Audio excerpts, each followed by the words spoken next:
Afternoon, কেমন আছেন সবাই? তো আজকে একটা ভূতের গল্প শোনাবো আপনাদের। গল্প বলতে সত্যি, এটা কিন্তু গল্প না। তো এই ঘটনাটা আসলে কালকে রাতে ঘটছে। তো আমি খুব ভয় পাইছিলাম। জানেন, রাত 12টার সময় আমি হঠাৎ ঘুম থেকে জেগে উঠি। ওঠার পরে ভাত পোড়া গন্ধ পাই। এরকম গন্ধ যে মনে হচ্ছে কেউ ভাত রান্না করতেছে, তো ভাত পুড়ছে, এরকম গন্ধ বের হয়েছে। তো এত বিকট গন্ধ, মানে কি বলবো, পুরা রুম মানে গন্ধে একদম ভরপুর হয়ে গেছে, ভাত পোড়া গন্ধ। তো তখন কি করলাম, আমি না ভয়ে কম্বলের ভিতরে ঢুকে গেলাম। খুব ভয় পাইছি আমি। তারপর একটু পরে শুনি যে কোনো মানুষ যখন মাংস খায় তখন একটা শব্দ হয়।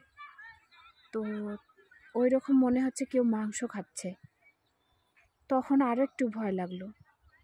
তারপরে আবার কিছুক্ষণ পরে কে যেন না ইট দিয়ে ঢেল দিল। তখন তো আমি ভীষণ ভয় পেয়ে গেছি। তো ভয় পাওয়ার কারণে তখন আমি আব্বাকে ডাক দেই। আব্বাকে বলি যে, আব্বা দেখো তো এইরকম গন্ধ কোথা থেকে আসতেছে, আর কে যেন ইট ফিকে দিল। তখন আব্বা কি করছে, রাত্রে উঠছে 12টার দিকে। তো 12:30টার দিকে আমাদের ঘরের পিছনে, মানে এটা আমাদের নতুন বাড়ি, তো নতুন বাড়িতে আমরা উঠছি।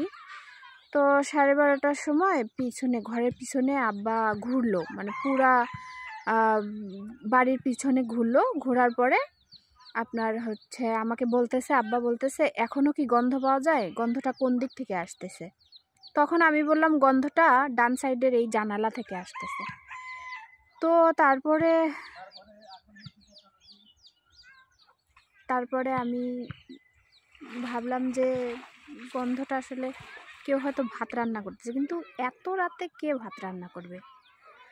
আর ওইখানে শব্দগুলো হচ্ছে। পরে আমাকে বলল যে 3বার থুথু ফেলো। আব্বা বলতেছে, আম্মা বলতেছে 3বার থুথু ফেলো, কারণ আমি আম্মার সঙ্গে শুয়ে আছি। তো আম্মা বলতেছে ভূতরা রান্না করে খাচ্ছে। তখন আমার খুব ভয় পাইছি, মানে এইরকম ভয় পাইছি, ভয়ে মানে আমার গা শিউরে উঠছে। আমি কিছুক্ষণ মানে আমি কম্বলের ভিতরে ঢুকেছিলাম।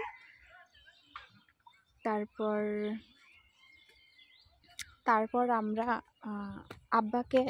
আম্মা বলতেছে, আমিও বলতেছি যে কাউকে দেখছো? আব্বা বললো, না, কাউকে তো দেখলাম না। তখন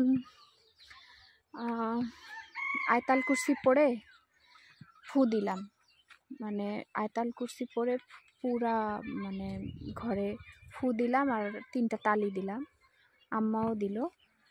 তো তারপরে ঘুমাইছি। 1টার দিকে আমি একটা স্বপ্ন দেখতেছি যে একটা ছেলে, ছোট্ট একটা ছেলে, তার বড় বড় দাঁত। তো আমাদের এই যে এইদিকে দেখেন, এই যে এই বাঁশ ঝাড়টা আছে না, দেখাচ্ছি, ওই যে ওইদিকে একটা বাঁশ ঝাড় দেখতেছেন, ওইদিকে ওই ছেলেটা মানে হাঁটতেছে আর যাচ্ছে। তো আমি তখন বললাম যে তখন আমি আবার লা ইলাহা পড়তেছি, পরে আবার মানে ফু দিচ্ছি। তো স্বপ্নের মধ্যেই এরকম করতেছি। তখন আব্বা আমাকে মানে ডাক দিল, এবং আম্মাও ডাক দিল যে কি হইলো দেখো তো। পরে আব্বা বলতেছে একে তাবিজ দিতে হবে। তো সাংঘাতিক ভয় পাইছিলাম। এটা কিন্তু মানে মিথ্যা কথা না, সত্যি বলছি। তো আজকে এই জন্য না, আজকে প্রথম ভিডিওতে আপনাদেরকে আমি যে গল্পটা শোনালাম সেটা আমারই গল্প। আর গত রাতে এরকম হয়েছিল আমার সঙ্গে। তো আপনাদেরও জীবনে এরকম কোনোদিন ঘটছিল কিনা কমেন্টে অবশ্যই জানাবেন। আর এটাই আমি হিন্দিতে বলতেছি। तो आज रात को मैं सो गई थी, तो उस वक्त रात को 12 बजे पता नहीं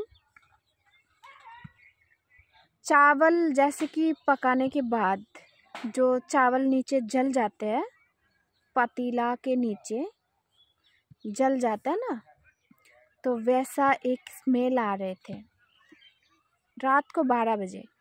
तो इतने रात को तो कोई ऐसे खाना पकाते नहीं है। तो थोड़ी देर बाद ना चिकन खाने के बाद जो एक आवाज़ होते है, इंसान जब चिकन खाते हैं तो एक आवाज़ आता है ना, वैसा आवाज़ आ रहा है थोड़ी देर बाद। फिर वो जब आवाज़ आ रहे थे ना, वो आवाज़, तो मैं ना डर गई थी, मैं कंबल के अंदर घुस गई थी। तो फिर कुछ ही देर बाद फिर से एक ऐसा आवाज़ आया कि कोई ना ऐसा ढील छोड़ रहे हैं, जैसे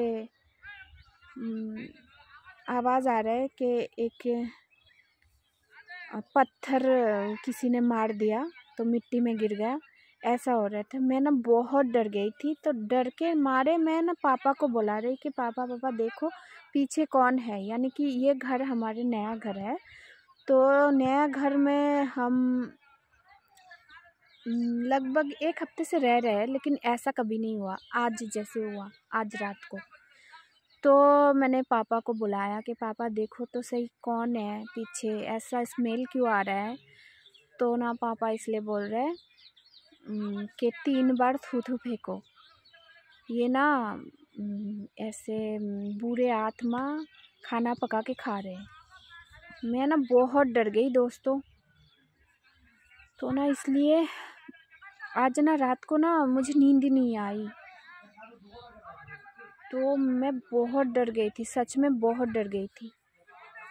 तो अगर ऐसा आपके साथ भी हुआ हो तो मुझे कमेंट में बताइएगा प्लीज़।